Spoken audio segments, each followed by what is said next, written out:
so excited as we go green. With Fred F. Collins & Sons, Earth Day was just last week, so we're so happy that we've been going green and living more eco-friendly and watching our energy. And in studio, I've got Allie from Fred F. Collins & Sons. How we doing? Doing great. How are you? Doing so good. I can't believe that this month has flown by like it has. We've really learned a lot.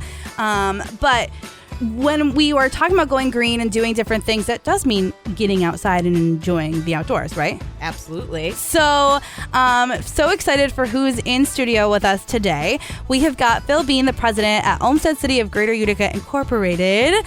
How are we doing? I'm fantastic. Yeah, I'm fantastic. Love to have you here in studio and to talk about Olmsted City and what you guys do and what does that mean.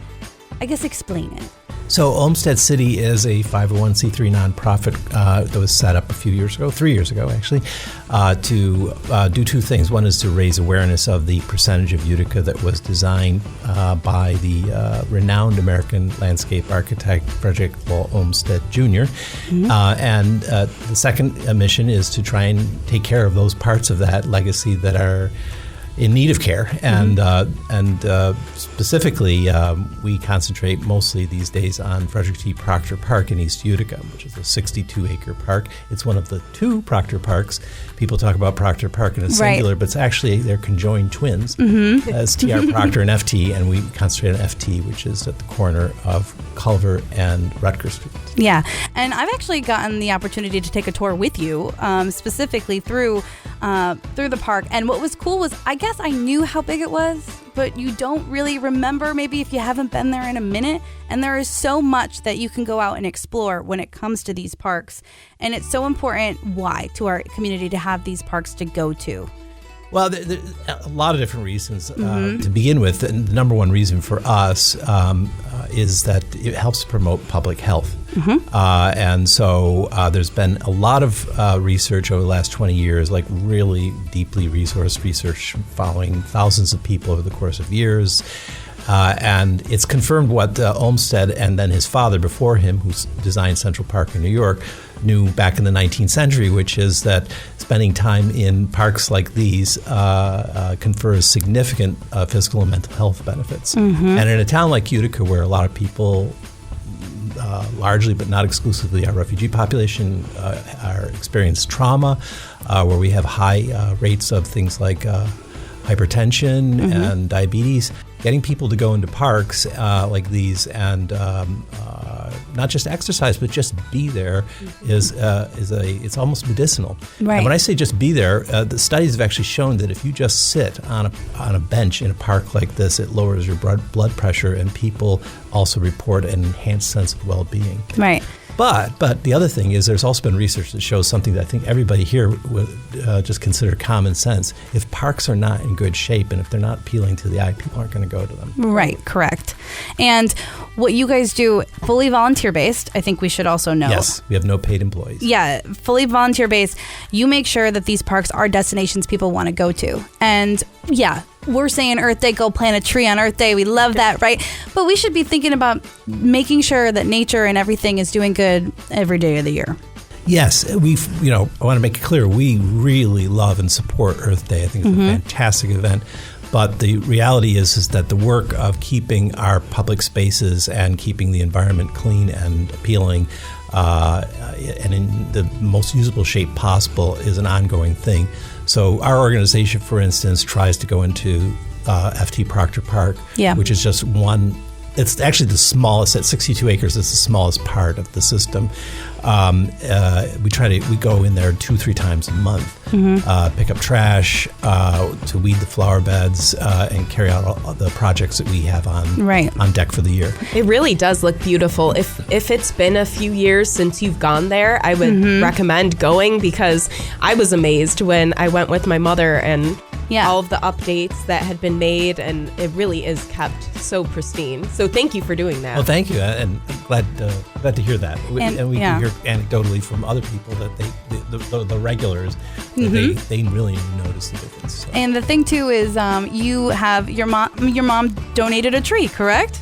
Yes, my mom and my grandmother. So that's on the main parkway, yeah, there are 2 trees. One is in memory of my grandfather, and the other's in memory of my father. Right. And there's just ways that you can support and be maybe. Of course, we need volunteers in the parks cleaning them up and doing things like that. But any kind of monetary donations truly do help, whether it's going towards more benches or more trees or flowers to make it beautiful, or like the Lily Pond project, which was huge and such a great thing to now see almost complete, almost ready to go. That's right. And also, we need to think about the future because, one of the things, and this, people often say, oh, well, the park's going to decline because it's Utica. That's not true. Everywhere in the country where there were these parks were built in the 19th and early 20th centuries, they went into decline in the 20th century. And then every place where they've made a comeback, it's been because of nonprofit organizations that work with local governments. Central Park in New York City, our richest city in the country, right? 75% of the cost of it is borne by a nonprofit organization. And one of the reasons why they went into decline is that everybody assumed in the early 20th century that, of course, cities would be able to foot the bill to keep them in the kind of shape that they were in when they were originally built. Yeah. That turned out not to be the case. And so we need to build up resources for the future because at some point we will need to hire professionals to go in and just do the occasional job that needs to be done. As it is right now, we are refixing things that were fixed 20 years ago. Right. And those fixes were refixing things that had been fixed in the 1930s. And we can't just hope that in the future, 30 years from now, that people are going to be able to do this without some sort of money socked away for that purpose. With the plan and people who are passionate about it and are going to continue to keep it to where it should be so that people can go and explore it and enjoy it. And I love a good walk in Proctor Park. I love it. So if you're listening and you want more details, olmstedcity.org, Facebook, Instagram, you can give a like, you can give a follow. But I think a big thing that I do want to mention is that if you do go to enjoy the parks, whether it's for a walk or you want to go sit on a bench and just enjoy some fresh air, clean up after yourself.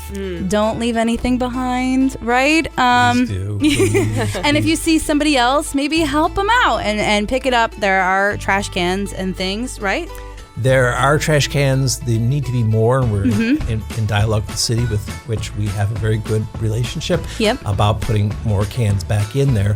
And we do pick up trash periodically, but a lot of the work is actually being done by park visitors. They decided they like the way it looks, but not everybody's of the same mind. So, and we need to get more people to come on board with the idea that you just walk a few feet and throw the garbage in the can or take it away with you and throw it away at home.